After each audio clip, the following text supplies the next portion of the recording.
Delving into the psyche of a serial killer can be profoundly enlightening from a criminological standpoint. Yet it often proves deeply disheartening, even shattering, as one confronts the darkest facets of human behavior. Witnessing acts of perverse sadism and depravity can erode empathy, subjecting it to an unforgiving trial, much like a forensic pathologist who grows accustomed to the sight of lifeless bodies laid bare in the morgue. In the United States, aspiring FBI agents are deliberately exposed to the horrors of psychopathic minds to steel their resolve and illuminate the nature of the criminals they will pursue. One such ordeal, as revealed by the Times-Union in 1997, involves playing audio recordings from the late 1970s, captured by Lawrence Bittaker and Roy Norris, documenting the torture and violation of 18-year-old Shirley Lynette Ledford. This recording is so grotesquely harrowing that it has achieved legendary status, with only transcripts and fleeting fragments leaking out. Echoes that once drove spectators from courtrooms in waves of tears and nausea, while Bittaker sat smirking in the dock, reveling in the jury's torment. The tale begins in 1977 at California's San Luis Obispo Men's Prison, where 29-year-old Roy Lewis Norris, burdened by a history of assaults and sexual crimes, found himself incarcerated for rape. Born on February 5, 1948 in Greeley, Colorado, Norris endured a childhood steeped in neglect. His parents offered scant affection, shuttling him between foster homes amid financial hardship. This early abandonment was compounded by the trauma of sexual abuse from a temporary guardian. At 16, after an attempted assault on a relative provoked his biological father's threats of violence, Norris tried to end his life by injecting air into his veins. By 17, he enlisted in the Navy, serving as an electrician during the Vietnam War, though his tenure was brief. Between November 1969 and February 1970, he attempted to rape 2 women, leading to his arrest and a diagnosis of schizoid personality disorder following psychological evaluations. Discharged from the service due to his mental instability, his violence escalated. He savagely attacked another young woman, slamming her head repeatedly against the pavement, resulting in his commitment to a Atascadero State Hospital, where he was classified as a mentally disordered sex offender. Released in 1975 after 5 years, deemed no threat to society, he struck again just 3 months later, dragging a 27-year-old woman into the bushes during a motorcycle ride and assaulting her. Though she reported the crime, it was only when she spotted him a month later that authorities apprehended him, sending him back to prison.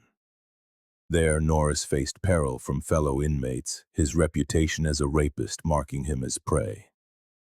Salvation came through an unlikely alliance with Lawrence Bittaker, a man whose intellect and presence commanded respect. At 37, Bittaker cut a deceptively affable figure, medium build, slender, with a perpetual smile and piercing, alert eyes that betrayed his razor-sharp mind.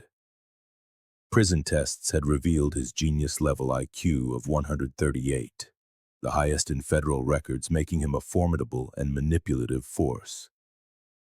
Born Lawrence Sigmund Bittaker on September 27, 1940 in Pittsburgh, Pennsylvania, he was abandoned by his biological parents at age 2 and adopted by a family that moved frequently due to his father's work as an aviation mechanic. Though academically gifted, Bittaker displayed early detachment, and by 12 he was arrested for theft, a pattern that repeated relentlessly. He dropped out of school in 1957, finding it tediously unstimulating, and his adoptive parents, disillusioned by his recidivism, offered little support. By 18, after convictions for auto theft, hit and run, and resisting arrest, he discovered his family had vanished without a trace. Bittaker's criminal escapades continued unabated. Burglaries, violations of parole, and more.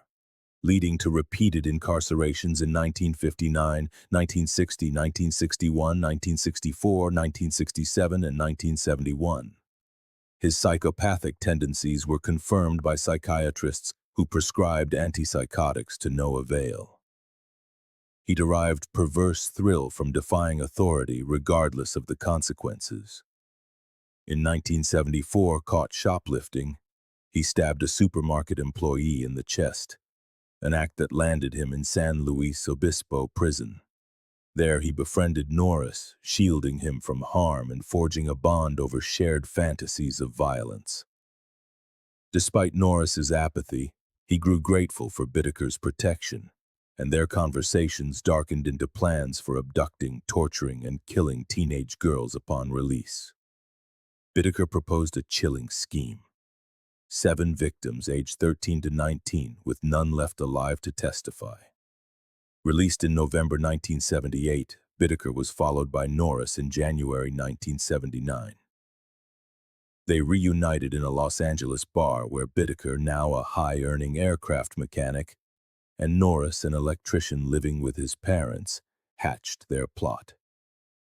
Bittaker acquired a 1977 GMC van, spacious with sliding doors and no windows, dubbed Murder Mac, inspired by the Hillside Stranglers. He equipped it with a camera, tape recorder, fold-out bed, cooler, and an arsenal of tools. Hammers, screwdrivers, ice picks, pliers, ropes, and tape. Norris insisted on marijuana to lure their targets. For 3 months, they prowled California's Pacific Coast Highway, chatting with teenagers, offering rides, beer, or drugs, snapping over 500 photographs to perfect their approach. They selected a secluded fire road in the San Gabriel Mountains as their killing ground, breaking the lock to ensure privacy. Their first victim was 16-year-old Lucinda Lynn Schaefer, walking home from a church meeting in Redondo Beach one evening. When she declined their offer of a ride, they forced her into the van, blasting the radio to drown her cries as they sped to the mountains. There they took turns violating her throughout the night. Though Lucinda remained composed, sensing her fate, Norris assured her they wouldn't kill her, against Bittaker's insistence. A heated argument ensued, but Bittaker prevailed. As dawn broke, they led her from the van. She requested a moment to pray, but Norris faltered, strangling her briefly before succumbing to nausea. Bittaker finished the deed, looping a wire coat hanger around her neck and twisting it with pliers until she went limp. They wrapped her body in a shower curtain and hurled it into a ravine, their macabre odyssey now irrevocably underway. This chilling saga began with the abduction of Lucinda Schaefer, marking the onset of a string of increasingly sadistic and depraved crimes. Though her disappearance was reported to the police, no leads emerged, and the case soon grew cold. 2 weeks later, on July 5th, 18-year-old Andrea Hall was hitchhiking in Manhattan Beach when a gray van pulled up. She accepted a ride from Lawrence Bittaker, who offered her a cold beer with disarming cordiality. Once inside, Hall moved toward a cooler beneath a fold-out bed, but before she could open it, a strong hand seized her. Roy Norris, hidden underneath, had ambushed her. As she screamed, Bittaker cranked up the radio to drown out the noise. No one would hear her cries. They bound her and drove to a remote mountain hideaway where Norris assaulted her once and Bittaker twice.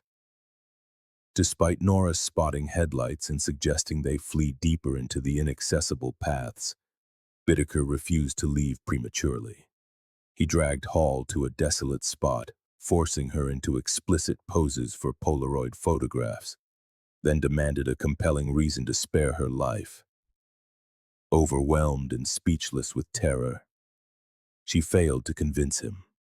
Mocking her desperation, Bittaker mounted her, wielding an ice pick that he drove into her ear, aiming for her brain. Even as she writhed in agony, he twisted her head and struck again in the other ear, stamping down until the handle shattered, embedding it fully. He then looped a wire hanger around her neck, tightened it with pliers, and strangled her before discarding her body over a cliff. Norris, monitoring from the van, missed the horror but stayed in radio contact. Bittaker sensed his partner's wavering resolve. Norris had faltered with Schaefer and often questioned their deadly pact, yet he derived perverse thrill from their victim's fear, fearing only the consequences, unlike Bittaker, whose sadism intensified with each act. Hall's family reported her missing, but authorities found no traces. Undeterred, on September 3rd, Bittaker and Norris struck again, kidnapping two teenagers who erred in accepting a ride in their van. 15-year-old Jackie Gilliam and 13-year-old Jacqueline Lamb were hitchhiking in Redondo Beach when the pair offered them a lift to the coast. They shared marijuana, but suspicion arose as Bittaker veered toward the mountains. The girls pleaded to be let go, and Lamb managed to open a door before Norris struck her with a weight, leaving her semi-conscious. As Bittaker stopped to retrieve her, nearby tennis players witnessed the scene. Ever the smooth talker, Bittaker smiled and claimed she was on a bad LSD trip. Meanwhile, Norris restrained Gilliam effortlessly. He then secured Lamb as Bittaker blasted the radio and sped toward the mountains, keeping the girls captive for nearly 2 days. Lamb, deemed unattractive by the duo, was spared their sexual abuses, but Gilliam became the focus of their twisted fantasies. Bittaker recorded an audio tape of his assault, coercing her to feign enjoyment, while Norris forced her to pretend she was his cousin. The next day, he photographed the girls nude, fixating again on Gilliam. Though Norris suggested a quick death for her cooperation, Bittaker relished prolonged torment. He twisted her nipple with pliers until it tore away, then stabbed her breasts and pierced her ears with the ice pick. As with the others, he strangled her with a wire hanger and pliers. Moments later, Norris bludgeoned Lamb with a hammer, and Bittaker finished her the same way. On September 30th, they abducted and assaulted Robin Robeck, but inexplicably released her, an oversight that would later seal their fate. 2 months passed before they killed again. On October 31st, 1979, venturing to San Fernando Valley. Bittaker spotted 18-year-old Shirley Ledford walking alone and greeted her warmly. She recognized him from her waitressing job, where he had once asked her out, only to be rebuffed. Now, after a Halloween party quarrel with her boyfriend, she accepted the ride home. A fatal mistake. Bittaker, impatient, ordered Norris to restrain her as he drove, and they took turns assaulting her. He activated a tape recorder to document the ordeal, which would later serve as damning evidence. Bittaker mutilated her nipples with pliers, then ravaged her body further, eliciting harrowing screams muffled by the blaring radio. Norris, noticing her wounds, opted out of further assault and instead shattered her elbow and hand with a hammer, severing a finger, all while Bittaker quizzed him from the driver's seat. Ledford begged for a swift end amid her torment. Finally, in a secluded area, Bittaker strangled her with the wire and pliers. Boldly, they left her mutilated body in plain view on a suburban lawn, Bittaker eager to gauge the fallout. The next morning, a jogger discovered the remains still encircled by the twisted wire, sparking community outrage over the savage murder. Authorities, unaware of the other victims, treated it as an isolated case until a former inmate, Joseph Jackson, came forward with a confession from Norris about their killing spree. Detective Paul Bynum took the lead, linking it to recent disappearances and assaults, including Robeck's account. He identified Bittaker and Norris from police files, and Robeck confirmed their identities. On November 20th, 1979, both men were arrested for Robeck's abduction and assault. Bynum suspected serial murder, a hunch validated by evidence. Photos of young women in Norris's home, Ledford's bracelet, and a suspicious phone call Bittaker made, prompting him to bury incriminating items, including a tape of Gilliam's torture. A search of Bittaker's motel room yielded photos of the missing Gilliam and Hall, nude and terrified, along with chemicals for subduing victims and another audio tape of Ledford's agony, which devastated even seasoned officers. The van contained jewelry from the victims and a police radio scanner matching Robeck's description. Initially, Norris pleaded innocent, but the mounting evidence in Jackson's testimony broke him. He cooperated, agreeing to testify against Bittaker to avoid execution. Guiding authorities to the San Gabriel Mountains, where Lamb and Gilliam's bodies were recovered on February 9, 1980, though Schaefer and Hall's remains eluded discovery. Bittaker blamed Norris, but proof overwhelmingly condemned him. Charged with 5 counts of first-degree murder, kidnapping, rape, robbery, and conspiracy, the trial unfolded amid heightened security as psychiatrists deemed them fit to stand trial. Bittaker's self-penned volumes on his psyche, The Curious Case of L. Sigmund Bittaker, revealed his awareness of his psychopathy. The January 19, 1981 proceedings exposed over 500 photos of young women. Some, possibly more victims, though 60 were cleared and 19 remained missing amid California's wave of serial killings. The case, echoing horrors like the Hillside Stranglers, left an indelible mark, with Bynum personally scarred by the investigation's depths.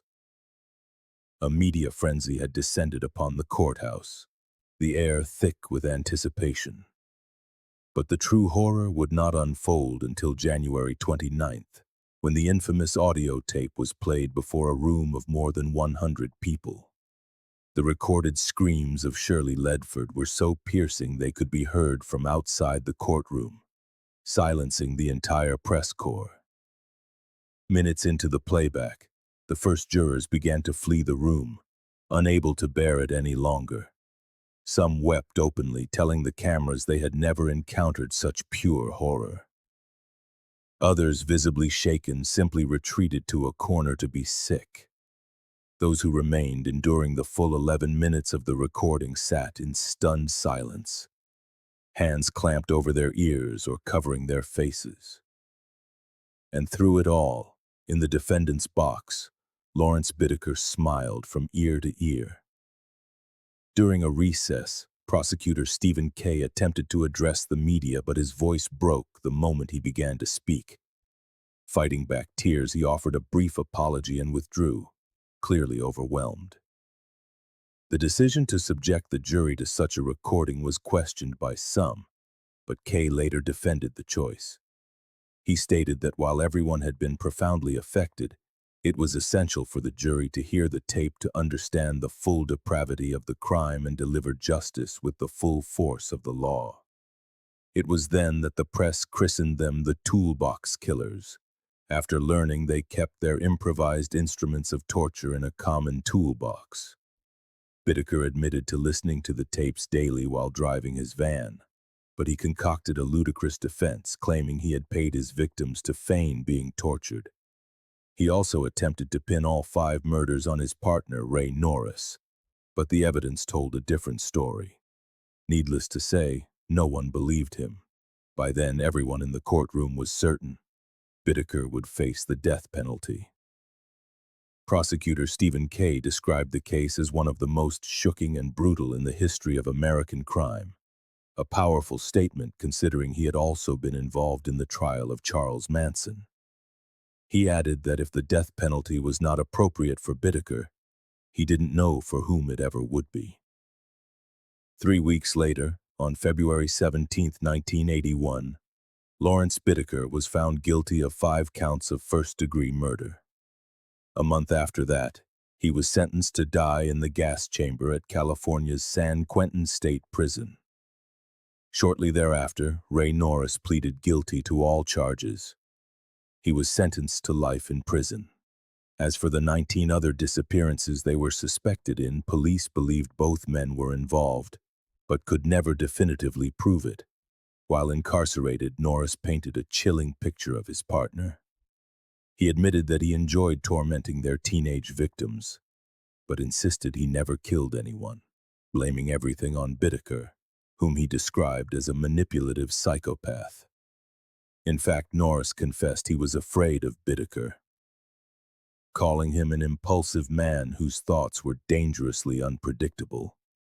It was Norris, he claimed, who convinced Bittaker to spare the lives of 3 other girls they had abducted. He also revealed Bittaker's ultimate fantasy, to create a city of young girls where he could choose anyone he desired to torture and kill at his leisure.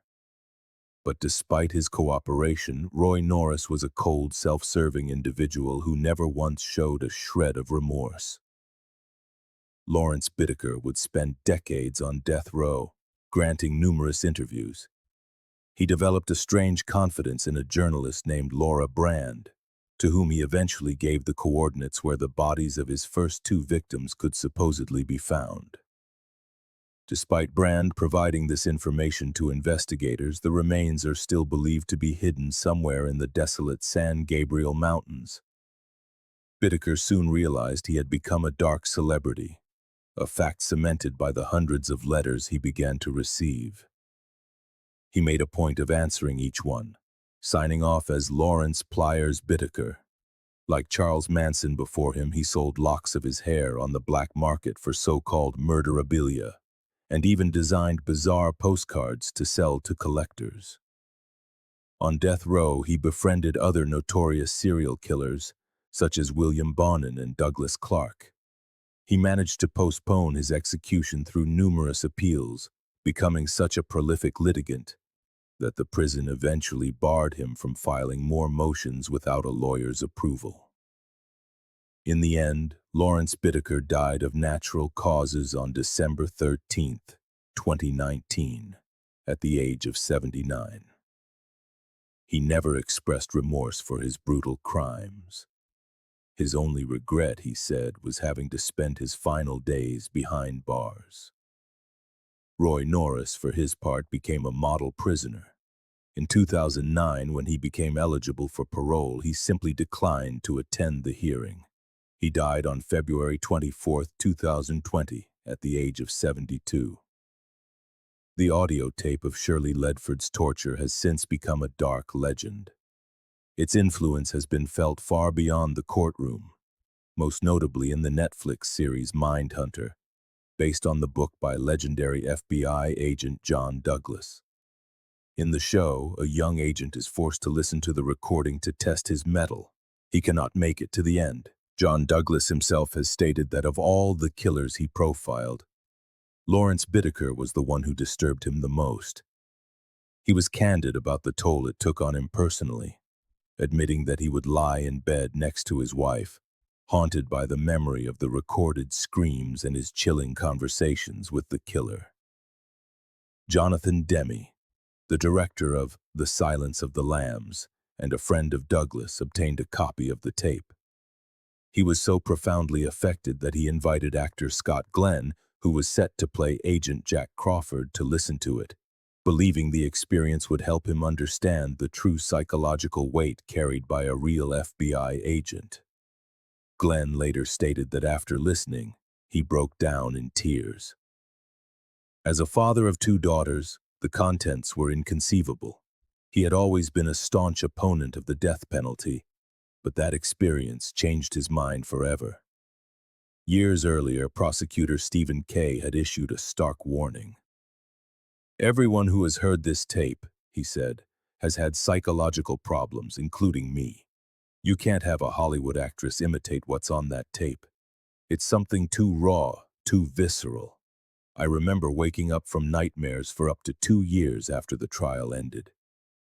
I would hear the screams of those young girls and I would run trying to help them. But I was always too late." The trauma extended even further. Paul Bynum, the lead detective on the case, took his own life in 1987. In his suicide note, he explained that he could never overcome the horror he had witnessed.